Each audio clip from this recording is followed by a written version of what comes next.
शहर से बहुत दूर नदी के किनारे किसान नगर नाम का एक छोटा सा गांव हुआ करता था। उस गांव में किशोर नाम का एक गरीब आदमी रहता था। किशोर अपनी पत्नी और अपने 2 बच्चे प्रिया और साम के साथ एक टूटे फूटे मकान में रहता था। किशोर का एक छोटा सा जमीन था।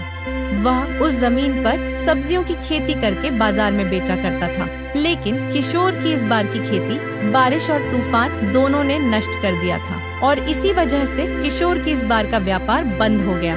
इस बार की ठंड ने पूरे मोहल्ले में तहलका मचा दिया था। दिसंबर का महीना खत्म हो गया था और जनवरी का महीना शुरू हो गया था और इस बार के जनवरी के महीने में ठंड के साथ बारिश भी ले आया था। एक दिन धमाकेदार ठंड पड़ रही थी। पूरे गांव वाले अपने अपने घर के अंदर आग जलाकर घर के अंदर बैठे हुए थे। इस बार के ठंड और बारिश ने सबको डरा दिया था।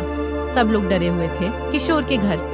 किशोर अपने बच्चों को सहलाते हुए कहता है, बच्चे तुम लोग मत डरो, कुछ नहीं होगा, बस थोड़ी सी ही ठंड है, कल सब कुछ ठीक हो जाएगा। शायद, क्या पता कल सब कुछ ठीक हो जाए। पिताजी, मुझे बहुत ठंड लग रही है और हवा भी बहुत तेज घर के अंदर आ रही है। मुझे तो ठंड के साथ अब डर भी लग रहा है। किशोर और उसकी पत्नी दोनों अपने बच्चों को फटे हुए चादर से ओढ़ देते हैं ताकि उन लोगों को ठंड ना लगे। लेकिन ठंड इतनी थी कि फटी चादर से खत्म नहीं हो रही थी। सब लोग अपने झोपड़ी के अंदर एक कोने में बैठे हुए थे और ठंड के मारे कांप रहे थे। ऐसा ही एक दिन गुजर जाते हैं। फिर अगले सुबह ठंड ने और भी हालात बदल दिए थे। उनको लगा था कि अगले दिन सब कुछ ठीक हो जाएगा, लेकिन नहीं। अगले दिन और भी ज्यादा ठंड पड़ रही थी और घर के अंदर तेज हवा आ रही थी। दोनों बच्चे कांपते हुए सो रहे थे और किशोर की पत्नी दोनों बच्चों की ऐसी हालत देखकर आंखों में आंसू आ जाते हैं और वह अपने पति से कहती है, अरे सुनिए, बच्चों को देखिए कैसे कांप रहे हैं। इन्हें देखकर तो मुझे बहुत दुख हो रहा है। अब हमारा यह घर भी रहने लायक नहीं बचा।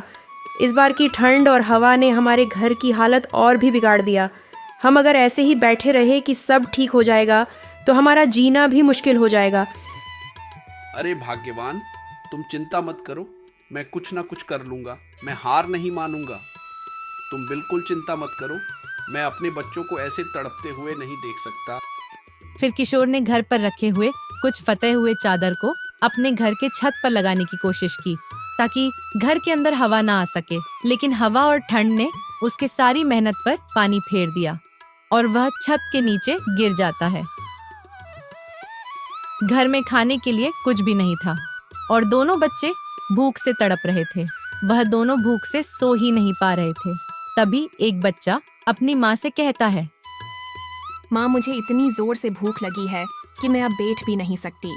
मुझे भूख के मारे चक्कर आ रहे हैं। हमने तो कल भी कुछ नहीं खाया है।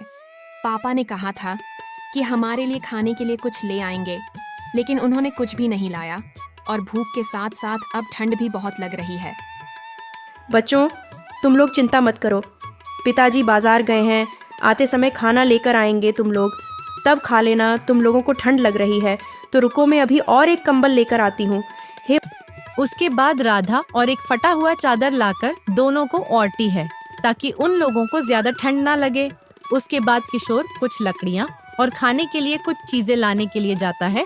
तेज हवा के साथ ठंड बहुत पड़ रही थी। वह हवा के कारण चल भी नहीं पा रहा था, लेकिन मजबूरी के कारण उसे जाना ही पड़ा।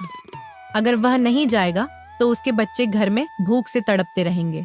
इसीलिए वह अपने बच्चों के पेट भरने के लिए कुछ लाने जाता है और जाते हुए कहने लगता है, हे भगवान, हमारी कुछ मदद कर दो।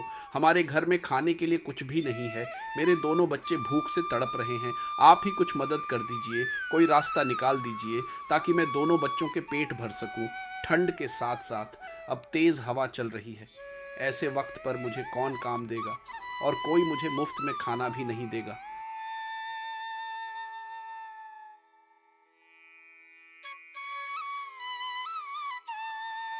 उसके बाद वह जैसे तैसे करके जंगल से कुछ लकड़ियां लेकर आता है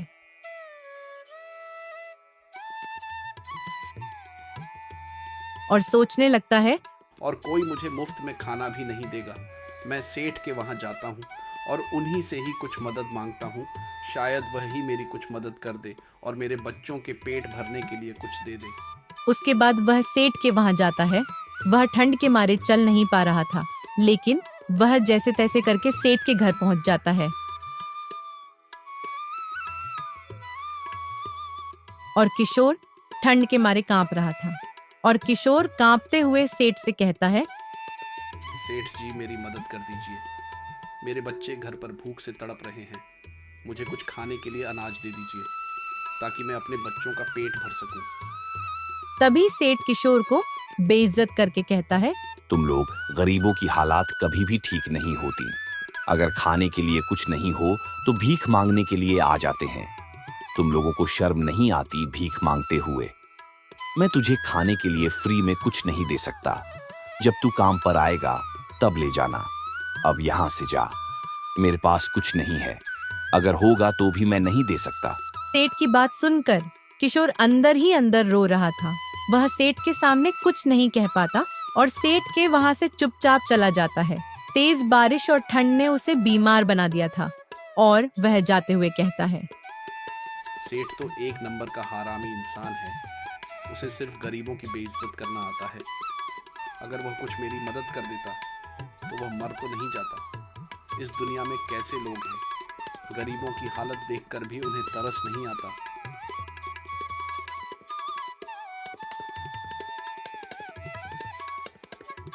जब वह घर पहुंचता है तब वह उन लकड़ियों से आग जलाने की कोशिश करता है, लेकिन जो वह जंगल से लाया था वह लकड़ी बारिश के वजह से भीगे हुए थे, इसीलिए आग नहीं जल रही थी। कुछ देर कोशिश करने के बाद आग जल जाती है, लेकिन अब किशोर की तबीयत बिगड़ गई थी। ठंड और भूख ने किशोर की हालत को बिगाड़ दिया था।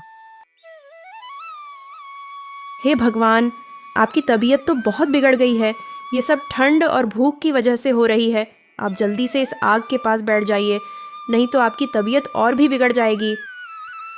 अब उसके पास कोई रास्ता नहीं था, इसीलिए वह एक मंदिर के वहां जाती है।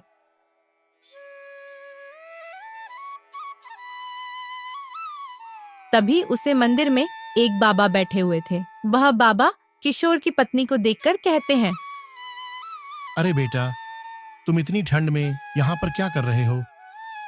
अरे बाबा, क्या ही बताऊं, हमारे घर में खाने के लिए कुछ भी नहीं है। मेरे पति और मेरे 2 बच्चे ठंड से लड़ रहे हैं और भूख से भी। हमारे घर में खाने के लिए अब कुछ भी नहीं बचा।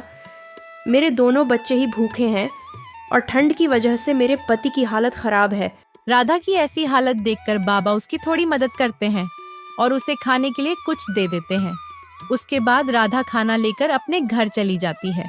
कुछ दिनों बाद अब किशोर की तबीयत थोड़ी थोड़ी ठीक होने लगती है, लेकिन अब जनवरी का महीना आ गया था और अगले दिन तूफान और ठंड ने गांव वालों को और भी डरा दिया था। धमाकेदार ठंड पड़ रही थी और ठंड के साथ अब बारिश भी थोड़ी थोड़ी हो रही थी। अब पहले से भी ज्यादा घर के अंदर हवा आने लगी। ठंड के कारण किशोर पूरी तरह ठीक नहीं हो पाया।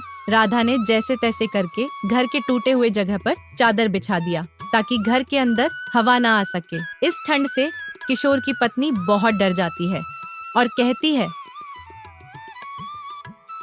हे भगवान, ये क्या हो रहा है? ठंड दिन ब दिन बढ़ता ही जा रहा है। मेरे पति की हालत और भी बिगड़ती ही जा रही है और सब भूख से तड़प रहे हैं।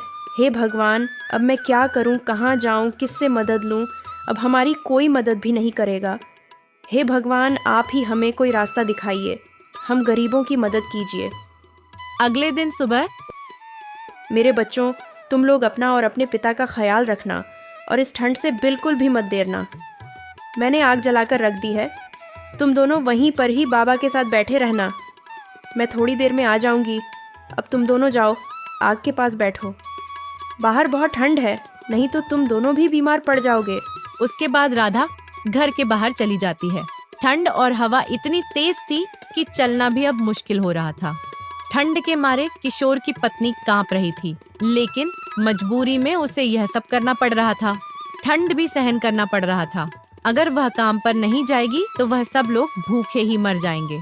अब रात होने लगी। किशोर की पत्नी घरों घरों में जाकर मदद मांगती है।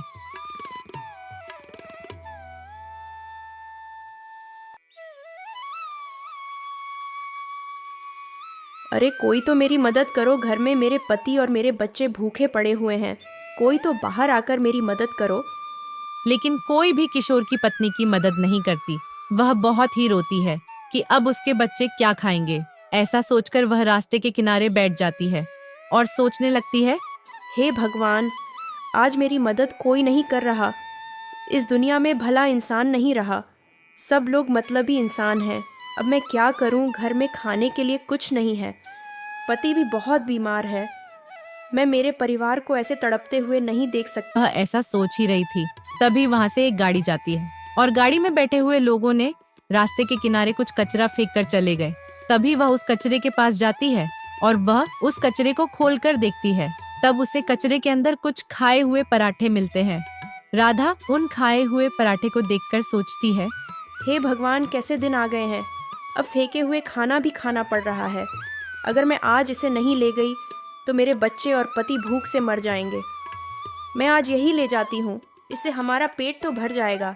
उसके बाद किशोर की पत्नी फेंके हुए पराठे को घर ले जाती है और घर जाकर उन पराठे को बच्चों और अपने पति को दे देती है और सब पराठे को खाकर सो जाते हैं।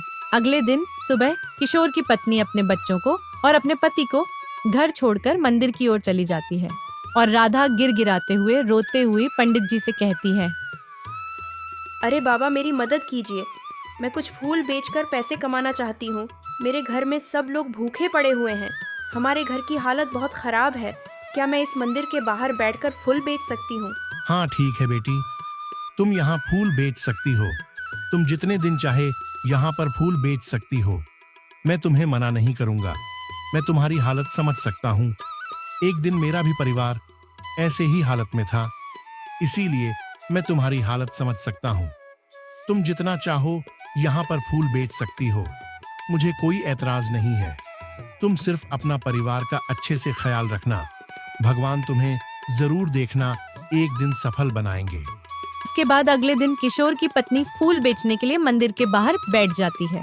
ठंड और हवा के बीच भी वह फूल बेचने लगी।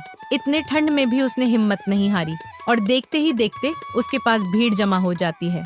किशोर की पत्नी फूल बेचकर अच्छा खासा कमाने लगती है। कमाई होते ही वह अपने घर की मरम्मत करवा लेती है और अब किशोर भी ठीक होने लगता है। अगले दिन किशोर अपनी पत्नी से कहता है, अरे भाग्यवान, तुमने बहुत मेहनत की। तुम्हारी वजह से ही हम अब इस मुकाम पर हैं। तुम्हारी वजह से अब हमारा घर ठीक हो गया है। अगर तुम्हारी जैसी पत्नी हर किसी को मिले तो हर किसी का भला होगा। मैं बहुत ही भाग्यवान हूँ जो मुझे तुम्हारी जैसी पत्नी मिली। मेरे रात को बहुत ठंड पड़ रही थी और जोरदार हवा भी, लेकिन अब किशोर का परिवार गरम रजाई में सो रहा था। अगर साथ देने वाला अच्छा हो तो दुनिया की हर खुशी ला सकते हैं। और कुछ दिनों बाद मौसम ठीक होने लगा और किशोर और उसकी पत्नी मिलकर एक गाय खरीदते हैं और किशोर उस गाय का दूध बेचने लगा और दूसरी तरफ राधा भी बाजार में जाकर और भी ज्यादा फूल बेचने लगी और धीरे धीरे करके दोनों ने एक बड़ा सा घर खरीद लिया और खुशी खुशी रहने लगे। एक दिन किशोर के घर सेठ आया और किशोर से कहा, अरे किशोर, मुझे उस दिन के लिए माफ कर दो जो मैंने तुम्हारे साथ उस दिन बुरा बर्ताव किया था, और तुम्हारी कोई भी मदद नहीं कि मुझे माफ कर दो। मेरा सारा धन दौलत चला गया। मैं अब कर्ज में डूब गया हूँ। मेरा घर सब कुछ चला गया। मेरा परिवार बहुत मुश्किल में जी रहा है। मेरी कुछ मदद कर दो ताकि मैं अपना परिवार का पेट पाल सकूं। सेठ, मैं उस दिन से आपसे नाराज नहीं हूँ, लेकिन ये याद रखना समय सबका आता है। धन दौलत कब आकर चला जाता है कोई नहीं जानता, इसलिए धन का घमंड नहीं रखना चाहिए और गरीबों की मदद करनी चाहिए। उसके बाद किशोर सेठ को कुछ कंबल और खाने के लिए कुछ चीजें दे देता है और अगले साल जब ठंड आई तो वह सब लोग गर्म रजाई में सो रहे थे। किशोर और किशोर की पत्नी पुराने दिन को याद करके भावुक हो रहे थे और ऐसे ही ये कहानी खत्म हो जाती है।